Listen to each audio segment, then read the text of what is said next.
Hello everyone, welcome back to educations class 9th। तो आज हम पढ़ेंगे एक और नया टॉपिक जिसका नाम evaporation causes cooling effect. Evaporation किस प्रकार से कॉज करता है कूलिंग इफेक्ट को, कैसे इवापोरेशन होने से कैसे ठंडा पड़ जाता है, कूलिंग इफेक्ट होता है, ठंडा लगना एक इफेक्ट होता है जो कि कूल कर देता है हमें, वो कैसे होता है वो हम थोड़ा सा यहाँ पर देखने वाले हैं। ये इस चैप्टर का लास्ट टॉपिक है, evaporation calling causes cooling effect. अगर आपके पास एक ओपन वेसल है या फिर एक पात्र, ओपन खुला हुआ पात्र है जहां पर आपने कुछ लिक्विड्स रखे होंगे इवापोरेटिंग होने के लिए, और जो पार्टिकल्स लिक्विड होता है वो क्या करता है, ऑब्जर्व करता है एनर्जी को। कहाँ से? सराउंडिंग से। वो क्या करता है, एनर्जी को ऑब्जर्व कर लेता है। क्यों? क्योंकि उसका जो जैसे कि जब लिक्विड को इवापोरेट किया जाता है तो उसके साथ उसकी एनर्जी लॉस्ट होते है, इसीलिए वो क्या करते हैं, अपने एनर्जी को रीगेन यानी वापस पाने के लिए सराउंडिंग से एनर्जी को ले जाता है। यही जो ऑब्जर्वेशन ऑफ एनर्जी होता है, ये ऑब्जर्व करना एनर्जी को ही सराउंडिंग से ही। अगर आप एनर्जी को सराउंडिंग से ऑब्जर्व कर लोगे तो वो सराउंडिंग को क्या बनेगा, ठंडा कर देगा। सराउंडिंग को क्या कर देगा, ठंडा कर देगा। ठीक है,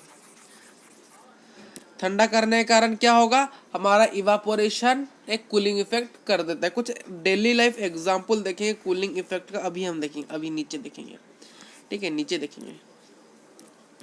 तो बढ़ते हैं। सबसे पहला, व्हेन आइस कोल्ड वाटर को एक ग्लास टम्बलर में जब रखा जाता है कुछ समय के लिए, तो जो वाटर डपलेट्स होते हैं ये ऑब्जर्व किया जाता है कि उनके आउटर सरफेस की ओर कुछ ऑब्जर्व किया जाता है।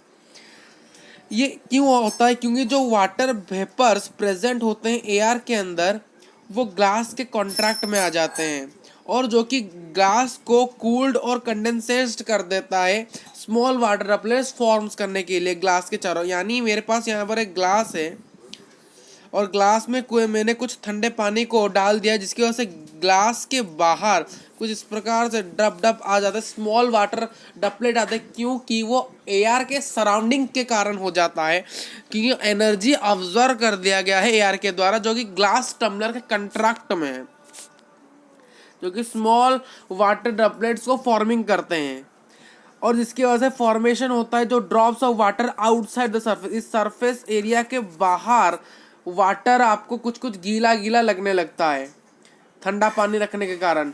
तो उसी को ही हम कहते हैं, जिसकी वजह से जो ट्रम्बलर क्या होता है, क्रस्ट क्या आता है आइस को, जो कि प्रेजेंस ये हमें ये शो करता है कि अगर इसकी साइड में जो पानी ड्रॉपलेट्स लगे हुए रहते हैं वो हमें ये शो करता है कि एयर में वाटर वेपर है। एयर में क्या है, वाटर वेपर है। नेक्स्ट एग्जांपल, द क्लॉथ्स, जो कॉटन क्लॉथ्स हम पहनते हैं गर्मियों के दिन अपने आप को क्या रखने के लिए, हल्का रखने के लिए, तो क्या करते हैं, वेयर करते हैं ड्यूरिंग समर सीजन में। क्यों? देखिए, कॉटन क्या है, एक गुड ऑब्जर्वर है वाटर का। वाटर को बहुत जल्दी ऑब्जर्व करने की कैपेसिटी ज़्यादातर कॉटन के अंदर ही होती है, जो कि हमारे पसीना को बहुत जल्दी ऑब्जर्व करने के लिए क्षमता रखती है। आज इट वॉज ओबियस, ये ओबियस सी बात है कि जो पर्सन ज़्यादा स्वेट करते हैं, ज़्यादा पसीना बहाते हैं समर के दिन, और देखिए आपने जब आपके पास जब बिजली चली जाती है घर के अंदर तो आप जो ड्रेस पहनते हो वो बिल्कुल पसीना हो जाते हैं, फिर कुछ समय के बाद वो ठंडा होने के कारण आपको ठंडा लगने लगता है। ठीक है, वो क्यों होता है? क्योंकि टेम्परेचर जो है धीरे धीरे मतलब टेम्परेचर, मान लीजिए आप पूरे पसीने हो चुके हो, क्या होता है फिर धीरे धीरे टेम्परेचर क्या होता है, मॉडरेट में आ जाता है। पहले आपको गर्म जब लगता है तो धीरे धीरे आपको क्या दिन भर गर्म लगता है होगा नहीं, एक समय ऐसा होगा आपको मॉडरेट हो जाएगा, तब वो जो ऑटो मॉडरेट आप जब हो जाते हो तो आपका टेम्परेचर कंट्रोल में आ जाता है। टेम्परेचर कंट्रोल ये मैकेनिज्म ऑटो, ये जो हो ही जाएगा, एक मॉडरेट हो ही जाएगा, एक मैकेनिज्म है, ये हो ही जाएगा।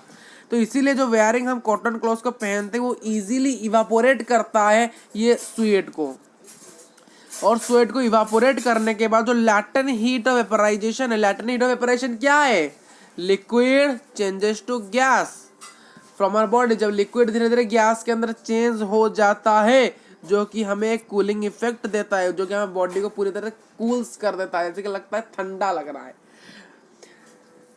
ये कॉटन ड्रेस है, पसीना हो चुका है इस प्रकार से, कुछ कुछ पसीना यहाँ पर ऐसे मैंने कर दिया पसीने, स्वेट्स।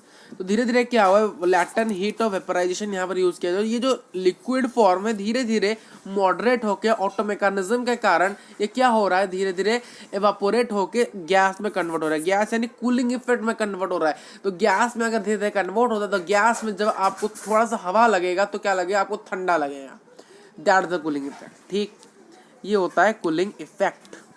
फिर नीचे बढ़े, आगे बढ़ते हैं। The people sprinkle water on the roof or the open ground on a hot sunny day. आपने देखा होगा बहुत सारे लोग क्या करते हैं, अपने छत पर पानी को स्प्रिंकलिंग करते हैं पाइप के द्वारा या फिर ग्राउंड में। कौन से दिन, महीने में? समर सीजन के अंदर, हॉट समर डे। जब लोग पानी को स्प्रिंकल करते हैं एक हॉट सरफेस के अंदर, वो बहुत जल्दी एवापोरेट होता है, बहुत जल्दी। मैंने बोला था ह्यूमिडिटी क्या मैंने बोला था, इवापोरेशन फैक्टर्स कौन से फैक्टर्स डिपेंड करते हैं इवापोरेशन के अंदर? Temperature, humidity, surface area, wind speed. तो टेम्परेचर क्या होता है, टेम्परेचर बढ़ेगा इवापोरेशन बढ़ेगा। हॉट सनी डे में टेम्परेचर बढ़ा हुआ होता है तो इवापोरेशन बढ़ा हुआ होगा। ठीक, इसीलिए जल्दी होता है। जो इवापोरेटेड वाटर लीव्स होते हैं जो कि सरफेस को ठंडा बना देते हैं due to the latent heat of vaporisation. मैंने ये बिल्कुल आपके पसीने की तरफ है। मान लीजिए यहाँ पर गैस है यानी ग्रास, ये सारे ग्रास। तो आपने पानी कहाँ पर डाला? सरफेस में डाला यानी कि सरफेस में डाला यानी ग्राउंड में। जो पानी ग्राउंड में जाके मिला यानी घास, मान लीजिए ये वाला घास है, ये वाला घास है। तो एक अच्छा सा ड्राइंग करते हैं। तो गाइस देखिए, तो मान लीजिए ये वाला पूरा सरफेस है, यहाँ पर मेरा ग्रास यानी आप लीफ नहीं कह सकते, ये एक प्रकार से लीव्स। वाटर स्प्रिंकल आके यहाँ पड़ा, वाटर यहाँ पड़ेगा, यहाँ पड़ेगा, हर यहाँ पड़ेगा। तो मैंने आपको तीन ही सिर्फ दिखाना चाहा, ये तीन जगह पड़ा। तो जो पानी यहाँ पर पड़ा यानी ग्राउंड में जो पानी पड़ा, वो जल्दी इवापोरेट होगा क्योंकि मिट्टी क्या है, मिट्टी का तापमान बढ़ा हुआ है। पर यहाँ पर जो ग्रास है, कलर चेंज करें मजा आ जाएगा। यहाँ पर जो ग्रास है, ये ग्रास ने क्या किया, इसके अंदर जब मैंने वाटर को डाला तो वाटर डालने का ये इन्होंने क्या किया, वाटर को ऑब्जर्व करके अपने पास रखा। जैसे कि कॉटन का ड्रेस था, कॉटन का ड्रेस के पहले लिक्विड फॉर्म में था, यहाँ पर पानी जो रहा ये लिक्विड फॉर्म में पहले रहा। ऑटो मैकेनिज्म के कारण जब टेम्परेचर मॉडरेट हो गया तो धीरे धीरे क्या हुआ पता है, धीरे धीरे ये हुआ कि जो हमारा ये चीज ने जो ऑब्जर्व किया, जैसे तो प्रोसेस ऑफ लैटेंट हीट के कारण, लैटेंट हीट ऑफ वेपराइजेशन के कारण जो यहाँ पर लिक्विड फॉर्म ऑफ वाटर था वो धीरे धीरे गैस में कन्वर्ट हो, जिसकी वजह से हमारा ग्राउंड पूरी तरह से ठंडा हो गया। That's the imagine. तो ये था आपका एक्सप्लेनेशन। तो इसीलिए क्या होता है, जो ये टेक्निक को यूज किया जाता है, ये जो टेक्निक पानी डाल स्प्रिंकल करने बहुत इफेक्टिव होता है समर्स के अंदर अपने सरफेस को कूल करने के। Last but not the least, ऐसे बहुत सारे हैं बट ये लास्ट आपके बुक के हिसाब से, एनसीईआरटी के हिसाब से हम पढ़ाते हैं। जो लिक्विड लाइक एसीटोन होता है, एसीटोन क्या है पता है? Nail polish remover. यार अगर आपने बाई चांस कभी नेल पॉलिश लगा दिया होगा तो क्या होगा, आप उसे निकालना चाहते हो तो आप क्या करो, एसीटोन लगाओगे। ज्यादातर मार्केट में से नेल पॉलिश रिमूवर बोला जाता है या फिर रिमूवर नाम से ज्यादातर जाना जाता है। रिमूवर नाम से आप अगर दुकान में जाकर बोलो रिमूवर दीजिए तो वो दे देगा, या फिर नेल पॉलिश रिमूवर बोलना। बट अगर आप एसीटोन बोलोगे, एसीटोन उसे नहीं पता होगा क्या होगा। एसीटोन होता है नेल पॉलिश रिमूवर का जो लिक्विड होता है, उससे ये एसीटोन का आता है। और इसे अल्कोहल, जो कि अल्कोहल भी यहाँ पर हम यूज कर सकते हैं। Placed on A palm giving a feeling of cooling, यानी बोला जा रहा है आपने क्या किया, अपने हाथ पर क्या लिया, अपने हाथ पर आपने एसीटोन को लिया जो कि लिक्विड लाइक सब्सटेंस, जो कि नेल पॉलिश रिमूवर या फिर अल्कोहल। आपने अगर इन दोनों चीजें अपने हाथ के पाल्म, आपके हाथ पर रखा, आपका हाथ ऐसा होता है, ये वाला पार्ट आपका हाथ होता है, इस हाथ के ऊपर रखा तो आपको क्या लगेगा, कूल लगेगा, ठंडा लगेगा। क्यों लगाया देखते हैं। जो एसीटोन होता है, जो अल्कोहल होता है, ये वोलाटाइल लिक्विड होता है। वोलाटाइल लिक्विड सर बताइए क्या है, वोलाटाइल के लिक्विड सर क्या है, सर बताइए जल्दी बताइए। मैंने बताया था पिछली वीडियो में, फिर से बताता हूँ, लिखूंगा नहीं, बता देता हूँ। उस प्रकार जो लिक्विड जल्दी इवापोरेट होता है उसे हम कहते हैं वोलाटाइल लिक्विड। जो फास्ट जो लिक्विड इवापोरेट हो जाता है उसे कहा जाता है। ये बहुत जल्दी रिमूव होने वाले क्या है, बहुत फास्टर इनकी इवापोरेशन होती है अल्कोहल की और नेल पॉलिश रिमूवर एसीटोन की।